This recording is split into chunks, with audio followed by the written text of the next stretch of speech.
집안일 하시면서 또는 산책길에서 편안하게 들으실 수 있는 구구튼튼 시니어 라디오입니다. 애 하나 키우는데 온 마을이 필요하다지만 요즘은 그 마을이 아니라 바로 할머니, 할아버지가 필요하다고 하죠. 맞벌이 부부가 많다 보니 아침 일찍부터 늦은 저녁까지 손주를 맡기고 가는 집이 흔하죠. 저도 손녀 둘을 봤는데요. 큰애는 초등학교 들어가기 전까지 제가 거의 매일 데리고 있었죠. 손주를 본다는 건 참 기쁜 일이죠. 조그마한 아이가 말도 잘 듣고 웃는 얼굴만 봐도 세상이 다 고마운 것 같아요. 그런데 어느 날 제 딸이 그러더군요. 엄마, 얘가 요즘 자꾸 거짓말을 해. 아니면 떼를 써라고요. 자기가 원하는 거 안 되면 그냥 울고불고해서 결국 원하는 걸 얻으려 한대요. 그 얘기를 듣는데 갑자기 제 가슴이 철렁하더라고요. 어쩌면 내가 너무 다 해줬나 싶었죠. 한 번은 식탁에서 밥 먹기 싫다고 했는데 저는 아이고 그래 안 먹어도 돼 하고 내버려뒀어요.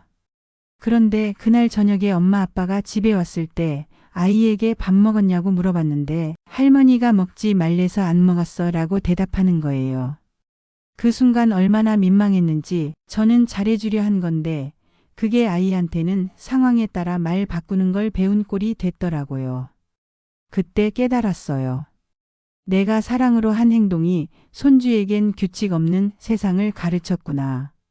그래서 이 이야기를 좀 나누고 싶어요.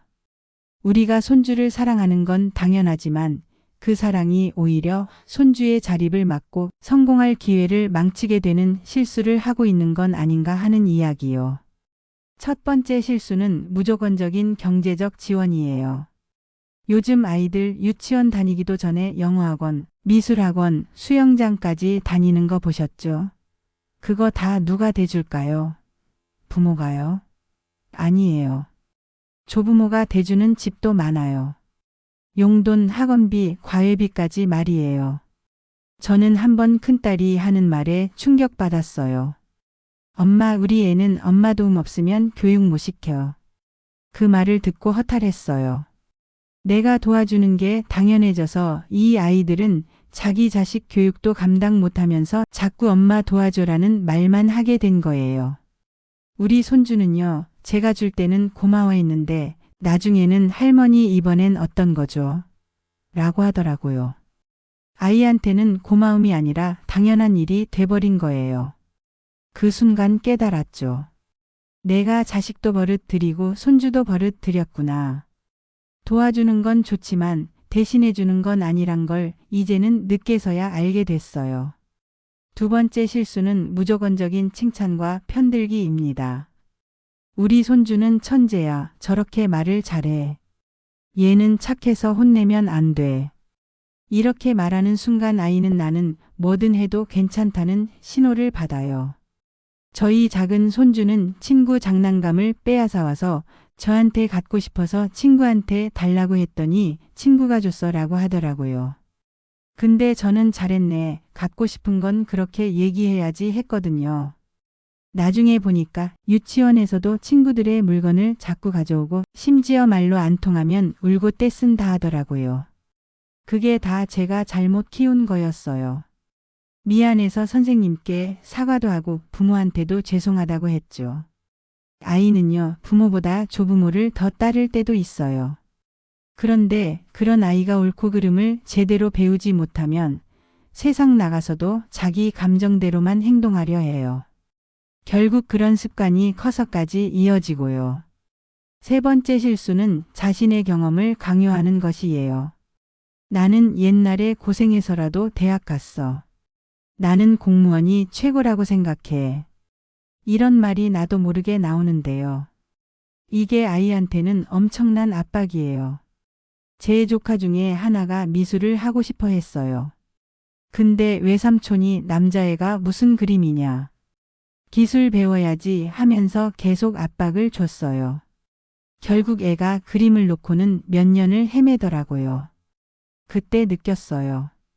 우리가 살던 시대와 지금은 다르구나. 아이들에겐 자기 길을 갈 자유가 필요한데 우리는 그 자유를 경험이라는 이름으로 막고 있더라고요. 저도 처음엔 손주가 유튜버가 되고 싶다고 해서 놀랐어요. 근데 자세히 들어보니까 자기 생각이 있더라고요. 그때부터는 그래, 해보려면 준비부터 해보자 하고 밀어줬죠. 그랬더니 손주가 훨씬 열정적으로 자기 일을 하더라고요. 그게 부모나 조부모가 해줄 수 있는 진짜 조력이지 억누르거나 막는 건 사랑이 아니라는 걸 느꼈습니다.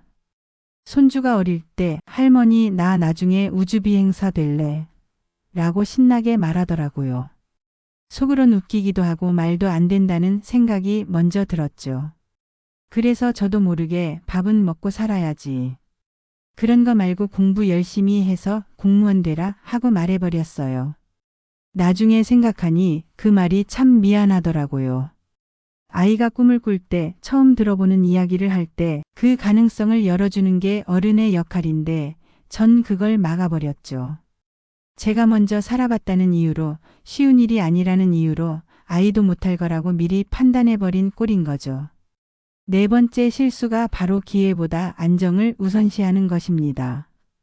물론 불안하니까 그러는 거죠. 요즘 세상 얼마나 험해요. 안정된 직업, 안전한 길을 찾고 싶은 게 인지상정이에요. 하지만 지금 아이들 세상은 우리 때와 다릅니다. 안정만 줬다 보면 아이는 자신만의 가능성을 시도조차 못 해보게 돼요. 손주가 하고 싶다고 말했을 때 단박에 안 돼, 위험해라고 하지 말고 왜 그걸 하고 싶은지 이야기해 볼래? 한 번만이라도 물어봐 주세요.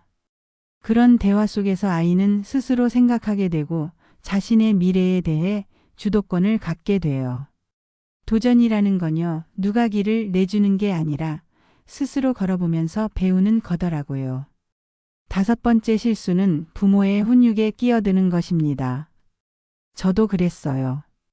딸이 아이를 혼내면 애한테 왜 그렇게 화를 내는 거야 하고 가로막은 적이 여러 번 있어요. 아이가 울기 시작하면 제 마음이 더 먼저 약해졌죠. 그런데요, 아이가 커가면서 제가 이상하단 걸 느꼈어요. 부모 말은 무시하고 제 눈치만 봐요. 결국 아이 입장에서 부모는 혼내는 사람, 조부모는 지켜주는 사람으로 나뉘게 된 거죠. 그럼 누굴 따르겠어요? 결국은 조부모의 편이 되면서 부모의 훈육은 무력해져 버려요. 그걸 몇 번 반복하고 나니까 딸이 그러더군요. 엄마, 아이 교육은 우리가 해야 돼. 제발 엄마가 나서지 마. 그 말을 듣는데 서운함도 있었지만 결국은 맞는 말이더라고요. 육아는 일관성이 중요하잖아요. 오늘은 혼나고 내일은 그 행동이 괜찮다고 하면 아이는 뭘 믿고 따라야 할지 혼란스러워요. 아이에게 가장 좋은 건 부모와 조부모가 같은 기준으로 움직이는 거예요. 우리가 자꾸 끼어들면 아이는 중심을 잃고 우왕좌왕하게 됩니다. 여섯 번째 실수는 잘못된 소비 습관을 전파하는 것입니다. 손주가 뗐으면 그냥 장난감 하나 사주고 마트 갈 때마다 과자 두세 개 사주고 이런 행동 저도 많이 했어요. 예쁜 눈망울로 쳐다보는데 어찌 안 사주겠어요. 그런데 그게 쌓이다 보면 아이는 돈을 쓸 줄은 알아도 아끼는 법은 모르게 됩니다. 제 손주는요, 엄마한테 뭐 사달라고 했다가 거절당하면 바로 저한테 와서 다시 부탁해요. 처음엔 귀엽다고 생각했어요. 근데 어느 날 보니까 이 아이는 부탁을 했다가 거절을 당하면 우회해서 허용해주는 다른 어른에게 부탁하자라는 패턴을 배우고 있더라고요. 이건 단순히 소비 습관 문제가 아니에요. 삶에서 욕구 조절과 기다림을 못 배우는 거예요. 큰일이에요. 내가 돈이 있을 땐 괜찮지만 아이는 나중에 자기가 원하는 걸 못 얻게 됐을 때 참을 줄 모르게 됩니다. 그렇게 자란 아이는요, 성인이 되어도 감정 소비, 충동 구매, 신용카드에 의존하는 삶을 살게 되죠. 그래서 지금은 원칙을 정했어요. 사달라고 뗐으면 안 사준다. 대신 스스로 계획해서 모으고 기다릴 줄 알면 도와줄 수 있다. 처음엔 울기도 했지만 지금은 스스로 참고 조절하는 모습을 볼 때마다 너무 대견해요. 우리가 아이에게 줄 수 있는 최고의 선물은 지금 원하는 걸 바로 사주는 게 아니라 원하는 걸 얻기 위해 기다리고 노력하는 방법을 알려주는 거예요. 이렇게 세 가지 이야기 들어보시니 어떠세요? 어쩌면 우리 모두 한 번쯤은 해봤을 실수일 거예요. 괜찮아요. 지금부터 바꿔나가면 됩니다. 이어서 조부모가 무심코 하는 말 한마디, 행동 하나가 아이의 자존감에 어떤 영향을 주는지 이야기해 볼게요. 특히 비교와 문제의 해결을 대신해 주기에 대한 이야기 꼭 한번 나눠보고 싶어요. 자, 7번째 실수는 이겁니다. 옆집 철수는 벌써 취업했다더라. 누구는 대학 장학금 받았다더라. 누구는 벌써 결혼해서 애 낳고 잘 산다더라. 우리도 모르게 자주 하는 말이죠. 그런데 그 말 한마디가 우리 손주의 가슴에 어떤 상처를 남길 수 있는지 생각해 본 적 있으세요? 바로 타인과의 비교입니다. 제 둘째 손주는 공부보단 몸을 움직이는 걸 좋아하는 아이인데 저는 자꾸 큰 손주와 비교하게 되더라고요. 큰애는 책을 좋아하고 시험 성적도 잘 받으니까 자연스레 누나는 항상 상 받잖아. 넌 왜 이렇게 산만하니라는 말이 입에서 나왔어요. 한두 번 한 말이 아니었죠. 그런데 어느 날 그 아이가 그러더라고요. 할머니, 나는 그냥 안 해. 어차피 누나보다 못하니까. 그 말 듣는데 가슴이 철렁했어요. 내가 그 아이를 밀어주긴커녕 스스로 포기하게 만든 거였어요. 비교라는 게 참 무섭더라고요. 처음엔 동기부여하려고 한 말이었는데 나도 모르게 경쟁심을 심어주고 아이의 자존감을 갉아먹게 되더라고요. 특히 가족과 형제, 사촌끼리 비교하는 건 더 위험해요. 가까운 사람이기 때문에 비교가 더 깊게 박혀요. 나중엔 그 아이가 나는 그냥 안 되는 애라고 스스로 낙인을 찍게 돼요. 우리 어른들이 해줘야 할 말은 너는 너대로 참 괜찮아. 너가 좋아하는 걸 소중히 여겨, 이런 말이지. 누구는 하는데 넌 왜 안 하니가 아니더라고요. 이걸 깨달은 다음부터는 손주가 뭐 하나라도 관심 갖는 일이 있으면 작아도 칭찬하고 지지해 주려 해요. 아이가 스스로 자신을 긍정하게 해주는 그 말 한마디, 조부모가 제일 먼저 해줘야 합니다. 8번째 실수는 손주 대신 문제를 해결해 주는 것입니다. 저도 한 번은 손주가 친구랑 다퉜다고 울면서 말하길래 제가 직접 전화해서 그 아이 엄마한테 따진 적 있어요. 애가 왜 그런 말을 했는지 알아요? 우리 손주가 얼마나 상처받았는지 아세요? 이렇게 말이죠. 그때는 제가 손주 편을 든다고 생각했죠. 그런데요, 그 이후로 아이는 친구랑 다투면 바로 저부터 찾았어요. 할머니, 얘가 또 이랬어. 이번엔 전화 안 해줘. 제가 나서지 않으면 일이 해결되지 않는다고 믿는 거예요. 그게 반복되면 아이는 스스로 갈등을 해결하는 법을 못 배우게 돼요. 어느 날은 학교에서 실수를 했는데 친구가 놀렸대요. 그래서 제가 그냥 내버려둬.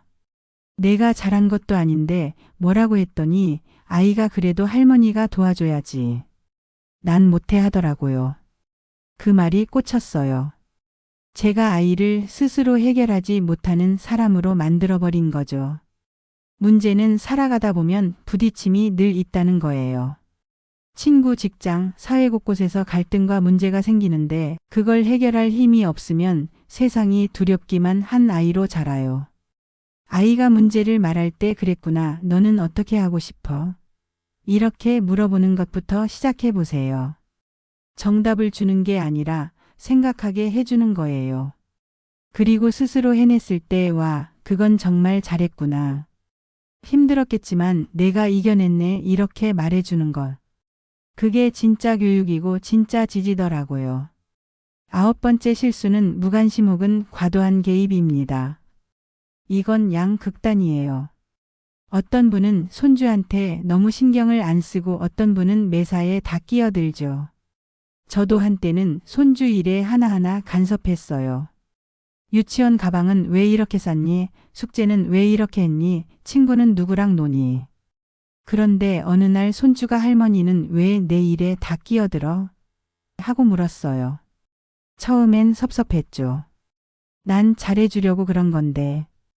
그런데 돌아보니 아이가 숨 쉴 틈 없이 감시받는 느낌을 받았더라고요. 반대로 어떤 할머니는 손주가 유치원에서 뭐라고 했는지도 모르고 무얼 좋아하는지도 모르고 그냥 돌봄만 해요. 밥 먹이고 재우는 것만 돌봄이 아니잖아요. 관심이 없으면 아이는 자기가 소중하지 않다고 느껴요. 적당한 거리감이 중요해요. 아이가 필요로 할 때는 옆에 있어주고 그렇지 않을 땐 믿어주고 물러나주는 것. 그게 진짜 어른의 역할이더라고요. 10번째 실수는 자신의 외로움을 손주에게 기대는 것입니다.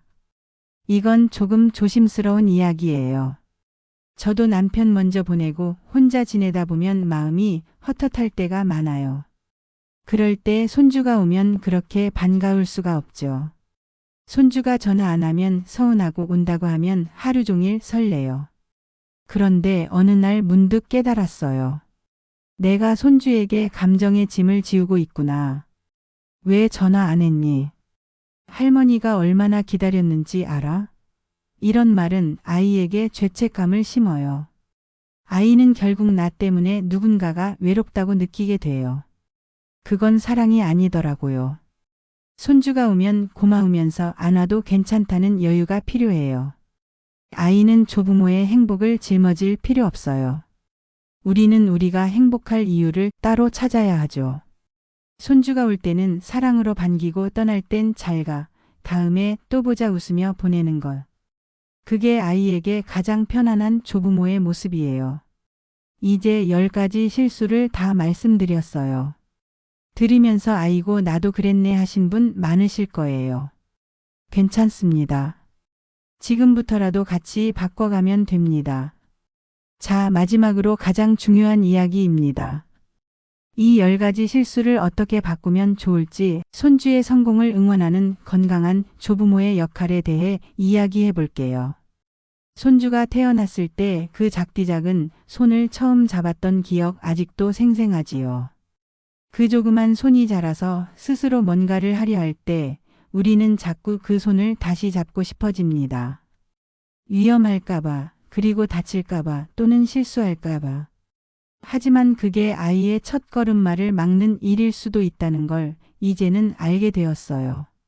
손주의 미래를 위해 우리는 때로는 한 발 물러서야 하고 때로는 조용히 옆에서 밀어주는 사람이 되어야 해요. 사랑의 방향이 잘못되면 그게 오히려 아이의 날개를 꺾어버릴 수 있으니까요. 가장 먼저 조부모가 꼭 기억해야 할 건 부모의 육아 기준을 존중하는 태도입니다. 집마다 사람마다 아이를 키우는 방식은 달라요. 그 기준을 우리가 바꿔버리면 아이는 어디에서도 기준을 잡지 못하게 됩니다. 예를 들어 부모가 간식은 식사 후에만이라고 정했다면 조부모도 그걸 지켜줘야 해요. 아이는 일관된 기준 속에서 안정감을 느낍니다. 여긴 이렇게 저긴 저렇게가 반복되면 아이는 자꾸 감정에 기대고 자기가 유리한 쪽을 고르려 하게 돼요. 아이에게 혼란을 주지 않으려면 부모와 소통하고 가능하면 한 목소리를 내주는 게 정말 중요합니다. 둘째는 조언보다 경청입니다. 조언은 쉽고 경청은 어렵지요. 우리가 아이 말을 듣는다고 하면서도 사실은 그건 안 돼 이게 맞아 하며 자꾸 끼어들잖아요. 하지만 아이는 자기 이야기를 들어주는 사람에게 마음을 엽니다. 저도 손주가 무슨 말 하면 처음엔 조언부터 했어요. 그런데 한 번은 손주가 할머니는 내 얘기 잘 안 들어 하더라고요. 그 뒤로는 아이가 말할 땐 그냥 듣기만 해요. 고개 끄덕이면서 그랬구나, 그래서 어떻게 했어? 하면서요.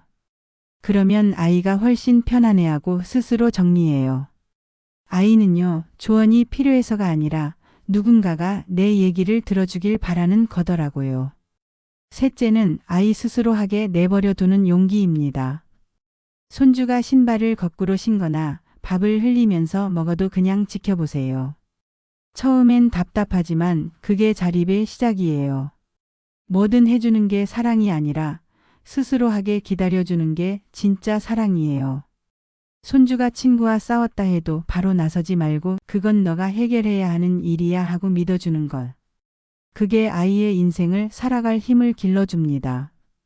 우리가 대신 다 해주고 나면 그 아이는 혼자선 아무것도 못하는 어른이 되어버려요. 그러니까 때론 모른 척 해주기도 하고 실수도 겪게 해줘야 하죠. 물론 옆에서 다치지 않도록 지켜봐주는 게 우리의 역할이지만요. 넷째는 손주의 자존감을 지켜주는 말 한마디입니다. 누군가와 비교하지 않고 있는 그대로의 아이를 인정해주는 것. 넌 너라서 참 좋아라는 말을 자주 해주세요. 아이는 그 한마디에서 자기 존재를 긍정하게 됩니다. 그리고 칭찬도 그냥 결과보다 과정에 해주는 게 좋아요. 이거 잘했네보다 끝까지 하려고 애썼구나 이렇게요. 아이는 그렇게 자기가 가치 있는 사람이라는 걸 배우게 됩니다.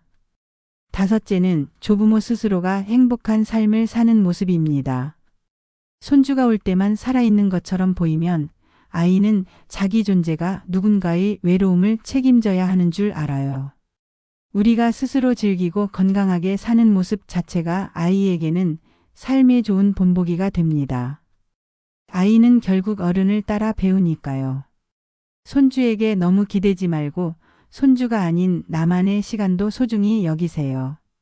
책도 읽고 친구를 만나기도 하면서 여행도 다니고요. 손주가 그런 조부모의 모습을 보며 나도 저렇게 나이 들고 싶다는 마음을 갖게 되면 그게 가장 멋진 유산이에요.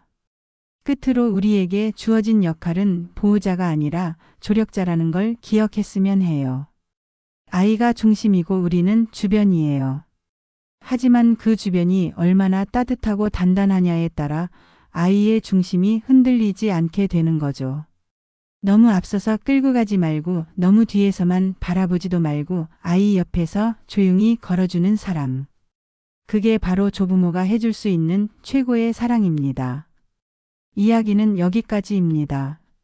생각나는 소중한 분이 있다면 이 영상을 건네보세요. 그리고 번거로우시더라도 좋아요와 구독 한 번씩 눌러주세요.